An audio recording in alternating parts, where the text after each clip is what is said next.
Listen to that sound. Hear it? That's not the jingle of the keys to your new apartment.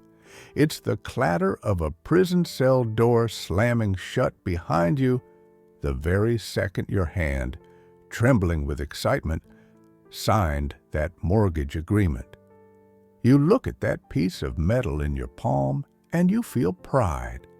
Your brain, drugged by dopamine and decades of social conditioning, whispers to you, "Well done, you've made it. You're a homeowner now." Do you really believe that? Do you truly think this concrete bag belongs to you? Then try one simple experiment that will instantly dissolve this fog of hallucinations. Stop paying the bank. Just skip 3 payments, and you will see how quickly your illusion of ownership vanishes, how your home suddenly sprouts someone else's locks, and the real owners appear on the doorstep. Men in suits with court orders who will throw you out onto the street without blinking an eye. You call it having your own place. What a touching, naive lie. You are not an owner. You are a glorified tenant whom the bank has graciously allowed to live in its asset on one condition. You take on all the risks. You pay for the repairs. You pay the taxes. You pay the insurance. And on top of all that, you pay the bank rent, which they cynically call interest.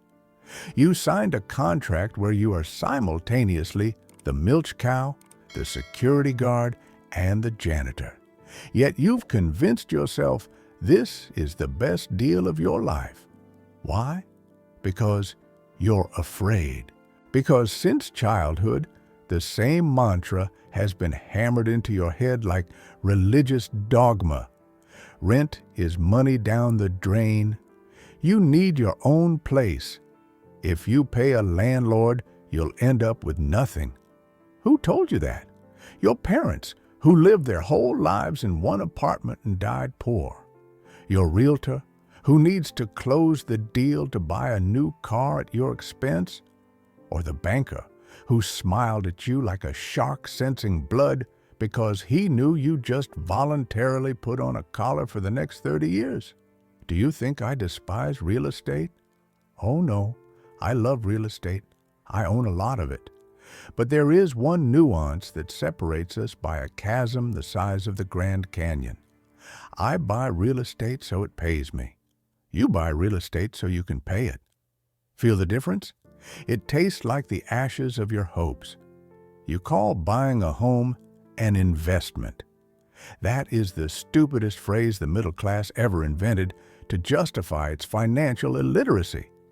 An investment is something that puts money into your pocket. A liability is something that takes money out of your pocket. Look at your house. Does it pay you? No. It demands. It demands a new boiler. It demands a roof repair. It demands bill payments. It demands taxes. This is not an asset. It is a giant concrete parasite latched onto your wallet, sucking the life out of it until you pay the last cent or die trying. But you'll say, "But prices always go up. In 30 years, this house will be worth millions." Do you really think that? Or are you just repeating what you heard in a commercial? Let's assume for a second you're right and the price does go up. But you forgot to calculate inflation. You forgot to calculate the interest you gave the bank, which is often 2 or 3 times the cost of the house. And you forgot to calculate the cost of repairs and taxes over 30 years. When you finally balance the books, if you have the courage to do it, you'll see that your investment yielded a return lower than a savings account for idiots. But you won't calculate it. You'll just look at the walls and think, "At least it's mine." Do you know why the system so aggressively pushes mortgages on you? Why the American dream, or any national dream, always includes a house with a lawn? Do you think it's because they care about your happiness? What rubbish! It's about control. A person with a mortgage is the perfect slave. He doesn't revolt. he doesn't strike. He fears losing his job more than death, because losing his job means losing the dream. He's ready to endure humiliation from his boss, work overtime for free, and sell out his principles just to make the next payment. By buying a house, you didn't buy freedom. You bought an anchor. You chained yourself to the ground with a 30-year link. You thought you were putting down roots? No. You set your feet in a bucket of concrete and jumped into the river. Now imagine what's going on in the bank's head when you sign that contract. You think they're taking a risk? The bank never risks. The bank created a scheme where it wins no matter what. If you pay, the bank gets a massive profit out of thin air because the money it gave you was created by pressing a button. If you don't pay, the bank takes the house, which you've already partially paid for and renovated, and sells it again. You are playing in a casino where the dealer sees your cards and you don't even know the rules. And the funniest part is that you consider yourself a winner the moment you leave the notary's office. You celebrate the start of your servitude with champagne. Isn't that irony of the highest order? You say, but renting is unstable. The landlord can kick me out. And the bank can't. The bank will kick you out much faster and much harder. But here's the secret they hide from you. Renting is freedom. Renting is the ability to change your life at the snap of your fingers. But you're afraid of freedom. You seek a cage because in a cage it's clear where the feeder and the litter box are. You traded the world's limitless possibilities, mobility, and the chance to invest in businesses that change the world for 100 square meters of cheap concrete and an illusion of security. You think walls will protect you from the chaos of life? Look at 2008. Look at any crisis. Who suffered the most? Those who had concrete assets that instantly turned into concrete shackles. They couldn't sell. They couldn't move. They were trapped in their investments like soldiers in a burning tank. I see you getting angry. You want to argue with me? Call me an old cynic who knows nothing about family values. Kids need a home, you scream. And I tell you, kids need happy parents, not exhausted horses working themselves to death for a mortgage. Kids need a head start in life, education, and capital, not an old house. You'll leave them as an inheritance along with utility debts and the need for a total overhaul. You think you're leaving them a legacy? You're leaving them a problem? You're leaving them an illiquid asset that ties them to a place they might hate? You are projecting your fears onto your children. You are standing on the edge of an abyss, but you think you're on a mountain peak. You're holding keys that actually lock you in from the inside, until you realize that the concept of owning your home through credit is the most brilliant marketing scam of the 20th century. You will keep running in the wheel, thinking you're running toward success. No, the wheel isn't going anywhere. It's just grinding down your life. Are you ready to find out what happens to the money you bury in the foundation? Are you ready to see the real math that will make your hair stand on end? Or would you rather close your eyes and keep paying tribute to your master, calling it an investment in the future? The choice is yours, but remember, ignorance of the laws of financial physics does not exempt you from responsibility. It only exempts you from your money. Let's set aside your sentimental dreams of a family nest and pick up the only tool that doesn't know how to lie, the calculator. Because it is here in the dry numbers where the most sophisticated crime against your wallet is hidden, a crime you commit voluntarily and with a song in your heart. Have you ever actually looked at your payment schedule, or did you just sign the paper because A clerk in a tie told you it was standard procedure. Do you think that every month when you send the bank a check for $2,000, you're buying back your house? What delightful suicidal naivety! In the first 5 to 7 years of your mortgage hard labor, you aren't buying a house. You aren't even buying the doorknob for the front door. You are simply paying the bank for the right not to be thrown onto the street this month. It's called amortization, but I call it a mathematical meat grinder you shoved your own hand into. Look at the structure of your payment. Out of those $2,000 you work so hard for, $1,900 goes toward interest, and only a measly $100 goes toward the principal. You aren't an investor. You're a hamster in a wheel designed to stay in place while the bank drains your energy. Feel that sting of disappointment? Wait, that's just the beginning. I'm about to flip your worldview so hard your head will spin.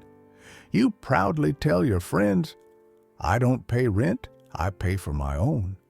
You're lying. You are paying rent. You just changed landlords. Before, you rented square footage from a property owner. Now you rent money from a bank. And do you know the main irony? The kind that makes you want to laugh and cry at the same time? Renting money is the most expensive type of rent in the world. You take $500,000 from the bank and you give back $1.5 million. You buy one house for yourself and 2 houses for the bank. If you went to a store and saw a sign saying, "Buy 1 loaf of bread for the price of 3, you'd call the police or a psychiatrist. No, when it comes to the biggest purchase of your life, you nod your head and call it a great deal.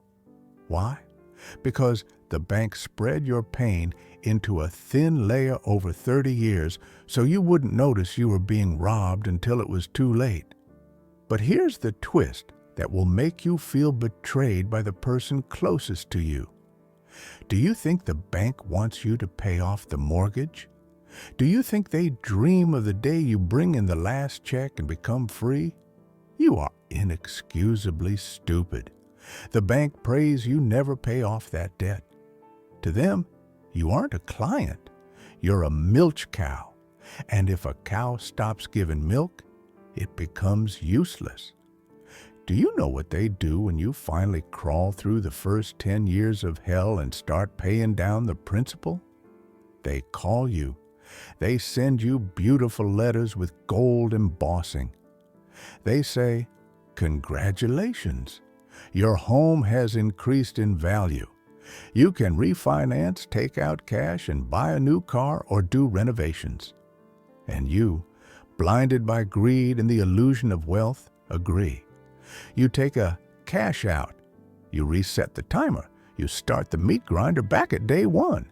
You thought you were getting out of prison, but you just voluntarily extended your sentence because the guard offered you a softer pillow in your cell. Think that's rock bottom? Oh no, we haven't even touched the bottom. Let's talk about what you call equity. You look at the market value of your house and think, "I have $200,000 in equity." Where is it? Show it to me. Can you go to the store and buy food with it? Can you invest it in stocks? No. Your equity is entombed in concrete. It's dead. It is dead money that doesn't work, doesn't pay dividends, and doesn't create cash flow. It just sits in the walls while inflation slowly but surely devours its real value. To get that money out, you either have to sell the house, and where will you live? Or take on new debt against the house. Do you see the absurdity? To use your savings, you have to become a debtor again. It's a trap with no exit if you play by the system's rules. You are King Midas in reverse. Everything you touch turns into concrete you can't eat. Now get ready for the gut punch. You think a house is an asset that protects you from inflation? You've heard that fairy tale 1,000 times. But let's face the truth. The house is aging. Concrete cracks. Pipes rot. The roof leaks. Your asset is a living organism that dies a little every day. While you celebrate a 5% market price increase, the cost of maintenance and depreciation of the structure itself has eaten 4%. You're running in place, but the most terrifying discovery is still ahead. You thought you were paying the mortgage to one day become the owner? Look at property taxes. Even if you pay off every cent, even if you chase away the bankers, you will never be the true owner. Stop paying property taxes to the state and see how fast your house becomes the state's. You simply bought the right to pay tax forever. You traded mortgage slavery for feudal dependence. You are a tenant of the state who paid millions for the right to build a hut on the feudal lord's land. Feel the walls closing in? Feel like I'm backing you into a corner? No, I'm just turning on the lights in the room where you were hiding from monsters and showing you that the monster is the room. You think, but everyone does it. My parents, my colleagues, are they all wrong? Yes, most people are financial idiots. Most people die poor or dependent on social welfare. If you do what the majority does, you will get the majority's result. Poverty disguised as middle class. You look at your neighbor washing his car in the driveway and think he's successful. I look at him and see a man who is one missed payment away from bankruptcy. His smile is a mask. His confidence is ignorance. He doesn't own the house owns him. The house dictates where he works, how much he earns, and when he rests. He is a hostage to his dream. But here is the question that should be pulsing in your temples right now. If buying a house is such a terrible deal, why do the rich buy real estate? Why do I own buildings? Here lies the secret that separates the wolves from the sheep. I don't buy houses to live in them and pay the bills. I buy houses so you can live in them and pay my bills. When I take a mortgage, you pay for it, my tenants. My debt is good debt because it is serviced by other people's money. Your debt is toxic debt because you pay for it with your life. You thought we were playing the same game? No, we are playing different games on the same field. I am the casino. You are the player. I sell you the dream of owning your own place, so you'll take out a loan. The money from which enters the banking system that I own shares in. The circle is complete. You finance my wealth with your longing for coziness. Does it scare you? Good. Fear is the first step toward enlightenment. You are starting to understand that the paper you signed at the notary isn't a title deed. It's a voluntary confession of servitude. But you're still clinging to the last hope, your brain frantically searching for excuses. But renting is bad too. You think rent is thrown away money, and interest to the bank isn't? Property tax isn't? Insurance, repairs, replacing the boiler, are those investments? No, they are consumption expenses.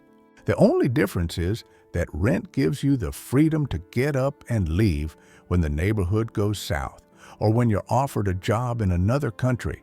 A mortgage nails you to the floor. Are you ready to find out how exactly this anchor destroys not just your wallet, but your career, your opportunities, and your life? Are you ready to see how concrete sucks the mobility out of you, turning a young, ambitious predator into an old, tired oyster fused to a rock? I can hear your screams through the screen. I see the froth at your mouth as you try to protect your shrine, your precious, your concrete tomb. You scream, but real estate always goes up. My parents bought a house for $30,000 and sold it for $300. It's the best investment in history. Oh, how I pity you. You look at numbers, but you don't see math. You only see what you want to see because the truth is too painful to accept without anesthesia. You've become a victim of the grandest optical illusion in the financial world called nominal value. Yes, the house cost $30K and became $300K. You think you made $270K? You're an idiot.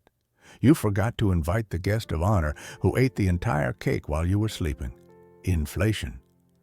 Those $30K 40 years ago had purchasing power equal to millions today. If you calculate the house's value adjusted for inflation, you'll see that in real terms, it barely held its value. It didn't grow. The money just devalued. You're celebrating because you have more play money. But that play money can buy exactly the same amount of bricks as it could half a century ago. You ran as fast as you could for 30 years just to stay in the same place, but you call it profit because you like the sound of big numbers. But let's assume, just for the sake of experiment, that your house actually did go up a little in real terms. You think that's net profit? You forgot about the ghosts living in your walls. These aren't spirits of the dead. They're something scarier, hidden costs that realtors stay silent about like prisoners of war under interrogation. Have you ever heard of the 1% rule? No? Of course not. Otherwise, you would never have bought this liability. Every year, you must spend at least 1% of the home's value on maintenance just to keep it from falling apart. The roof leaks, the boiler explodes, termites eat the foundation, the lawn needs mowing, the pipes need replacing. Your house isn't a statue, it's a living, rotting organism that demands food, and it eats your money. Calculate how much you poured into repairs, insurance, and property taxes over 30 years. Add those sums up. Now subtract them from that profit you're so proud of. What's left? Zero. Or more likely, a deep negative. You didn't invest. You just paid for an incredibly expensive hobby called home ownership. Think that's all? You think I'm done kicking your dream? Oh no, the worst is yet to come. We are approaching the graveyard where your real wealth is buried. This graveyard is called opportunity cost, or as I like to call it, the price of what never happened. When you took $100,000 and buried it in a down payment for a house, you committed financial murder. You killed the potential of that money. That $100K could have been working. It could have been invested in the S&P 500, which historically returns 10% annually. It could have been seed capital for a business. Do you know what $100,000 turns into at 10% over 30 years? $1,700,000.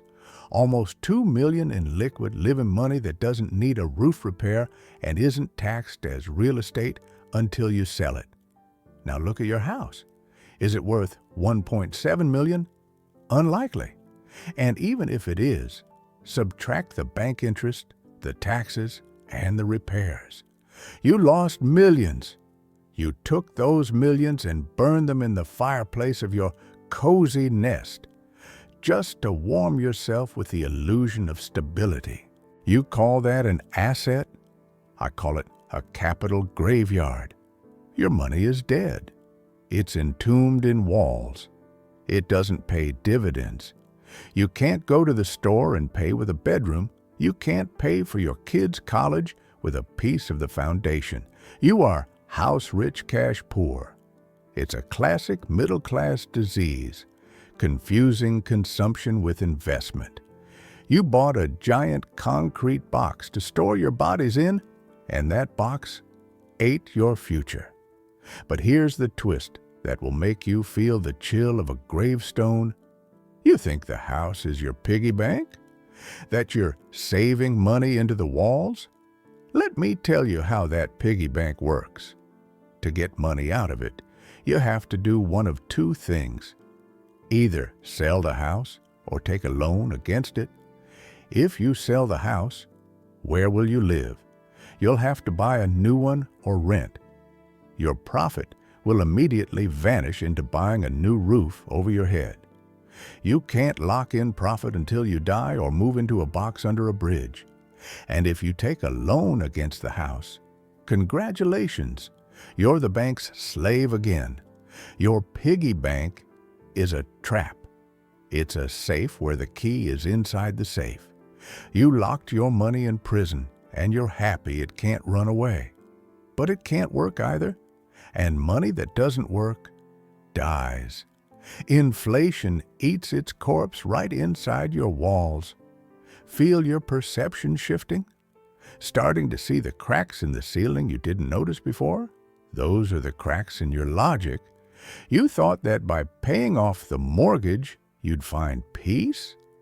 No. You'll find an old house that needs a total overhaul and a zero in your retirement account because all your spare cash went to the bank and the hardware store. You turned into the maintenance staff for a pile of bricks. You aren't working for yourself or your family. You are working for the house. It is your master. It dictates what you do on weekends, mow the lawn, fix the fence. It dictates how much money you have left for living. You thought you bought a castle, but you bought a gluttonous monster that feeds on your time and capital. And here is the climax of this tragedy. The moment you realize you were cheated not just out of money, but out of the very essence of life. You think a house gives you security? What if a crisis hits tomorrow and you need money for surgery, to save your business, or for food? Your house is worth $1 million. No, you can't bite off a piece of it. Selling a house in a crisis means losing half its value. Real estate is the most illiquid asset in the world. When you need money most, a house becomes a millstone around your neck, dragging you to the bottom. You'll sit in your expensive house and starve because you can't turn walls into bread. Meanwhile, the man with a liquid portfolio of stocks will press one button on his phone and have cash in a second. Who is safer? The one locked in a concrete bunker without food, or the one with resources accessible anywhere in the world? Do you still want to argue? Want to tell me about emotional value? About how nice it is to hammer a nail into your own wall? Please, pay for it. But call it what it is. It's not an investment. It's a luxury. It's an expensive toy. It's a liability. If you're ready to burn millions of dollars in potential profit for the right to paint the walls pink, that's your choice. But don't you dare call it financial literacy. It is financial suicide. While you sit in your asset that is slowly crumbling, the world of opportunity is racing past your window. You boarded up that window with the planks of your own stupidity. Are you ready to see that you lost not just money, but something more important? Something that no millions can buy back? Are you ready to see how this concrete anchor stripped you of your wings?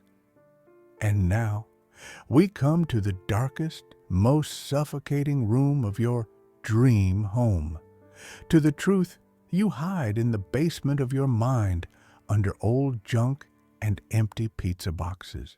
You think a mortgage is a financial tool? You think it's just numbers in a banking app? What delightful suicidal blindness. A mortgage isn't about money. It's about geography. It's about your physical freedom to move through space. Have you ever wondered why real estate is called immovable property in some languages? Because it doesn't move. And you, by chaining yourself to it for 30 years, stop moving too. You turn into a tree. Trees are beautiful, but they have one fatal problem. When a forest fire or a logger with an axe approaches, they can't run. They stand and they burn. And you by signing that contract, voluntarily agreed to burn along with your asset if the economic climate in your city changes. You think you put down roots? That's the favorite lie of the middle class. I want my kids to have roots. You're confusing roots with shackles. In the 21st century, in the era of the digital economy, where capital moves at the speed of light and industries are born and die in 5 years, the most important currency isn't the dollar or Bitcoin. It's mobility. The ability to pack a suitcase in 24 hours and be wherever the money is, where the opportunities are, where life is blooming. But you traded this superpower for the right to choose the wallpaper color in your bedroom. Imagine a situation that should make your skin crawl. You're 35, full of energy, ambitious. The phone rings. A headhunter offers you the job of your dreams. New York, Singapore, Dubai. Triple the salary, options, prospects, a whole new level of living. Your heart starts beating faster. You already see yourself in business class. But then your gaze falls on your house, on that damn asset. That's when hell begins. You can't just get up and leave. You have to sell the house, and the market is cold right now. To sell fast, you have to drop the price by 20%. You calculate realtor commission, 6% of your life, taxes, bank penalties for early repayment, moving costs. You realize that if you leave, you lose all the savings you entombed in those walls. You start to hesitate. You tell the headhunter, I need time. But he doesn't wait. He calls a guy who rents an apartment. That guy throws his keys on the landlord's table, pays a 1-month penalty, and flies into his new life the next morning. He is a predator. He is light on his feet. And you? You are an oyster fused to a rock. You turn down the offer. You stay in your cozy nest, which just became your prison cell, and you watch your career slowly die on the sofa you bought on credit. You thought the house was a base. No, it's an anchor. And that anchor is dragging you to the bottom of the social pyramid. But let's make it worse, because you're still thinking, well, I'll find work here too. What if here dies? Remember Detroit? Remember the factory towns that thrived and then turned into ghosts in a single decade? The people who lived there also thought they had an asset. They were proud of their homes. But when the factories closed, their houses were worth less than zero. They became a liability that was impossible to sell, but for which taxes still had to be paid. The owners were trapped. No jobs, no money, and they couldn't leave because the house held them by the throat. The renters just left. They got in their cars and drove to where the jobs were. Who was smarter? Who was safer? The one who owned his own, or the one who had nothing but freedom? Stability is an illusion. In a dynamic world, stability is death. If you cannot move toward the money, you are doomed to poverty. You think you control your life because you have a fence? That's the funniest joke of all. You control nothing. You bought the house, but you didn't buy the neighbors. What will you do if a family of lowlifes moves in across the street and throws drunken orgies every night? What will you do if they start building a trash incinerator nearby, or worse, run a noisy highway under your windows? Your asset will instantly plummet in value, and your life will turn into a nightmare. If you rent, you call the movers, and a week later, you're living in a quiet area with a park view. If you own, you start a war you can't win. You write complaints, you sue, you waste your nerves, but you are trapped in a cage with a tiger. You are tied to a location you don't control. You are a hostage of circumstances. You thought walls protected you from the outside world? No. Walls prevent you from escaping it. Now look at it through the lens of psychology, and you will see how the house devours your personality. You start to identify yourself with a pile of bricks. You say, "I am a homeowner." This becomes your essence. Instead of developing reading books, traveling, learning languages, or starting businesses, you spend your weekends mowing the lawn and fixing the porch. You become a slave to domesticity. Your planning horizon narrows to the size of your lot. You stop looking at the stars. You look at cracks in the foundation. You become a boring, predictable, stagnant burger. You think this is growing up? I call it degradation. You trade the potential of a world conqueror for the role of a night watchman at the museum of your own mortgage. Think I'm exaggerating? Think of your friends who bought houses. How often do they travel? How often do they take risks? How often do they change jobs? Never. They are afraid. A mortgage is the best way to domesticate a population.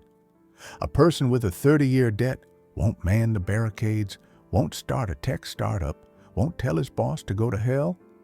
He will sit quietly and pay. He is the perfect cog in the machine. You didn't buy a house, you bought a muzzle. And the most terrifying part is that you put it on yourself, proudly showing everyone the shiny buckle. You call it responsibility, but in reality, it is fear of life, fear of uncertainty. You try to concrete the future so it isn't so scary, but in the end, you concrete yourself alive. But here's the twist that will finally knock the ground out from under your feet. You think that at least you'll leave this house to your children? That it will be their ancestral home? You're projecting your fantasies onto a reality that doesn't exist. Your children don't want your house.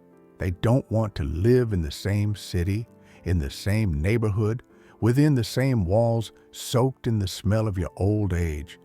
They will want to leave. They will want to live in megacities, in other countries, on Mars. Your house will be a burden to them, not a gift. They'll have to deal with the sale, pay inheritance taxes, and clear out your junk. You are building a monument to yourself, hoping your descendants will worship it, but to them, it will just be a pile of old stones they need to turn into cash as quickly as possible. You are sacrificing your life for an asset that no one but your ego needs. Still holding those keys? Do they still seem like a symbol of success? Or are you starting to feel their weight? The weight of missed opportunities, the weight of fear, the weight of being unfree. You are standing in the middle of your living room, looking at the perfectly smooth walls and realizing this is not a fortress. It is a mausoleum for your ambitions, which you buried alive for the sake of an illusion of peace. But there will be no peace. There will only be an endless race against inflation, taxes, and repairs, a race you are losing because you are tied to a finish line that keeps moving away. Are you ready to see the exit? Are you ready to find out how those who truly own the world live, not those who own a piece of land? Those who use houses as a service, not as a meaning for life? Because the resolution of this story won't be about money. It will be about who you really are, a free hunter or livestock in a cozy stall. Now that we've stripped the wallpaper off your American dream and seen the mold of financial slavery underneath, put down your hammer, stop fixing the porch, and look me in the eye. We've reached the finale of this drama, and I am about to hand you the key that unlocks your cell door, but you might not have the spirit to turn it. You sit here, stunned by the numbers, crushed by the facts that your house is a liability, and your brain is frantically searching for an exit. It screams, But where will I live? Are you suggesting I be a homeless drifter? You're thinking in extremes again, like a frightened child. I'm not suggesting you live under a bridge. I'm suggesting you live like a king, but without the obligations of a king. Do you think rich people buy houses to live in them? That's the funniest lie glossy magazines ever sold you. Rich people rent luxury. We buy assets. Let me show you the formula the elites use while you're playing in the mortgage sandbox. Imagine I have $5 million. I want to live in a penthouse. What would you do? You'd give away your $5 million, buy the penthouse, and be proud that it's yours. What would I do? I'd take those $5 million and invest them in a diversified portfolio of stocks, bonds, and businesses that yields a modest conservative 8% annually. That's $400,000 a year. Now watch closely, because here is the magic. I rent that exact same penthouse for $20,000 a month. That's $240,000 a year. My capital brings me $400K. My rent costs $240K. I have $160,000 in net profit left over. I live in a luxury penthouse, and yet I don't pay property tax. I don't fix the elevator, and I don't worry if the housing market crashes. I live for free. More than that, I get paid to live in luxury. And you? You froze your $5 million in concrete, you pay taxes, you lose to inflation, and your capital is dead. Which one of us is the fool, the one who owns his own, or the one who owns the system? Are you starting to understand the difference between ownership and usage? It's the difference between buying the cow and drinking the milk. You're trying to buy the cow, but you have no field, no feed, and no milking skills. You just drag the poor animal into your apartment and wonder why it smells like manure. Renting isn't throwing money away. Renting is a fee for freedom, for flexibility, and for the absence of a headache. You're paying for a service. When my faucet leaks, I don't look for tools. I call the owner. It's his problem. I bought the right not to think about pipes. You bought the obligation to think about them for the rest of your days. You call it stewardship. I call it a voluntary demotion to a handyman. But here is the twist that will make you question your own sanity. You'll ask, do you never buy houses?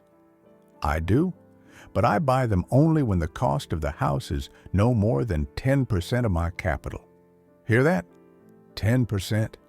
Not 30 years of my life, not half my salary, but a small invisible portion of money I can afford to burn.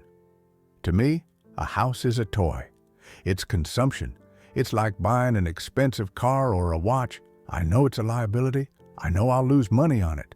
But I can afford it because my assets have already paid for this whim. You, however, are trying to buy a toy by selling your kidney.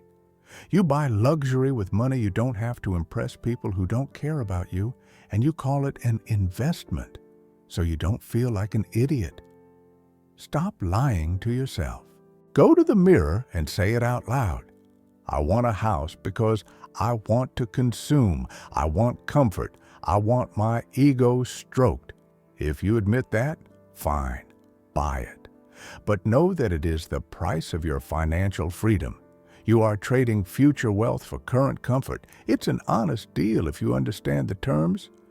But most of you don't read the fine print. You think you're getting both. You aren't. You're getting a concrete box, and the bank is getting your life. And the moment you realize this, when the scales fall from your eyes, you won't feel relief. You'll feel terror. Terror at how much time you wasted chasing a mirage. But that terror is useful. It cleanses. It makes room for a new strategy. Now imagine your life without a mortgage. Imagine that the $2,000 you carry to the bank every month is instead invested in the S&P 500 or your own business. In 10 years, you don't have your own corner. You'll have $1 million in your account. With $1 million, you can rent any house anywhere in the world. Today, you live by the sea, tomorrow in the mountains, the day after in the heart of a metropolis. You are a citizen of the world. You aren't tied to the land. Your home is where your suitcase and your laptop are. You are free from property taxes, from wars with neighbors, from the fear of the neighborhood declining. You are a predator. That is always where the prey is. Isn't that the real dream? Isn't that what your ancestors fought for? Freedom, not the right to be a bank serf? But I see your old brain resisting. It whispers, "But what about old age? Where will I live when I retire?" You're confusing concrete with capital again. If you have capital, you will always find a place to live. People will happily rent to you, sell to you, build for you. Money is the universal key. An old house is a key to only one door, which might be rusted shut by then. You're afraid of ending up on the street? Be afraid of ending up without money. An old man with money in a rented apartment is a desired client. An old man in his own decaying house without money for heating or medicine is a tragedy I see every day. Concrete won't warm you. Concrete won't heal you. Concrete won't feed you. Only liquid capital can do that. We have reached the point of no return. You can no longer unsee what I've shown you. Every time you pass a construction site, you won't see future cozy nests. You'll see cages for voluntary prisoners. Every time you sign a rent check, you won't feel the pain of loss. You'll feel the taste of freedom, knowing you're paying for mobility while your core money works for you. You are standing at a crossroads. One road leads to cozy slavery, where everything is clear, predictable, and hopeless. The other road leads into a cold, windy unknown where there are no guarantees, but there are limitless possibilities. The choice is yours, and that choice will determine not only your life, but the lives of your children. Will you leave them a slave's mindset and an old house with debts? Or will you leave them capital, knowledge, and the philosophy of freedom? I cannot make this choice for you.